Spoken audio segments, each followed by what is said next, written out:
शांति को स्थापित करना है तो अशांति के कारणों को जानना होगा। जब तक कारण का निवारण नहीं होगा, हम धर्म को, हम सुकून को धारण नहीं कर सकते। धारण करने को ही कहते हैं यह धार्यति स धर्म।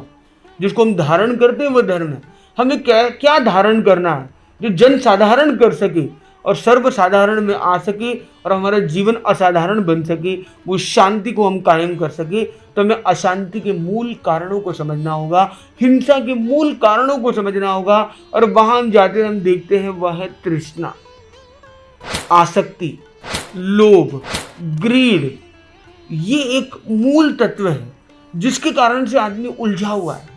एक छोटी सी स्टोरी से हम अपनी बात को समझने का प्रयास करेंगे। एक सेठ जी थे, सेठ जी की घड़ी टूट गई एक कर्मचारी के द्वारा।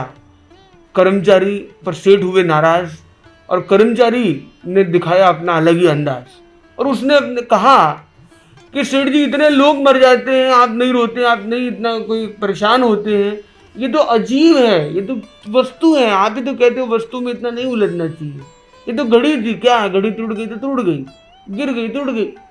और वो घड़ी 200 साल पुरानी एक वसीयत की घड़ी थी, एक हेरिटेज क्लॉक थी, एक अपना बड़ा इंपॉर्टेंट उसका वैल्यू था।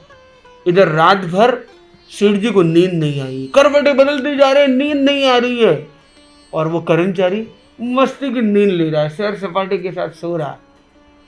सेठ जी के मन में आया कुछ तो गड़बड़ हो रहा है, गलती उसकी हुई, परेशान में हूं, गलती कहाँ हो रही है, गड़बड़ कहाँ हो रही है। उसके दिमाग में एक आइडिया आया। अगले दिन क्या किया उसने?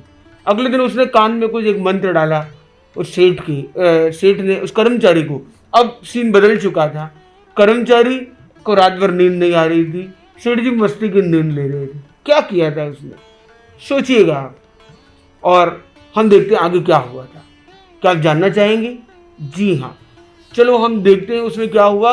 सेठ जी ने इतना ही कहा कि ये घड़ी इस दिवाली पे मैं तुम्हें गिफ्ट करने जा रहा था, 3 दिन बाद दिवाली आ रही है, दिवाली का मेरा यही गिफ्ट था। ये हेरिटेज घड़ी थी जिसका मूल्य 5 लाख से भी अधिक था, क्योंकि 200 वर्ष पुरानी घड़ी, एक एंशिएंट आर्केक वैल्यू की ये घड़ी थी।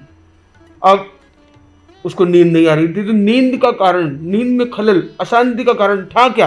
क्या वो घड़ी अशांति कारण था, ये गलती कारण था, या उसके प्रति होने वाला अटैचमेंट कारण था? ये अटैचमेंट जो था, जब तक सेठ जी में वो अटैचमेंट था, सेठ जी परेशान थे। गलती किससे भी हुई हो, अटैचमेंट जिसका है वही परेशान है। वो अटैचमेंट जैसे कर्मचारी पर शिफ्ट हुआ, अब कर्मचारी परेशान है। तो परेशानी का कारण वो अटैचमेंट है। उस अटैचमेंट को हम उससे कैसे विकसित कर सके, अपने आप को बढ़ सके आगे और उससे मुक्त हो सके, कैसे उसको प्रैक्टिकली हैंडल कर सके, इन सबको हम जानने का और जीने का प्रयास करें।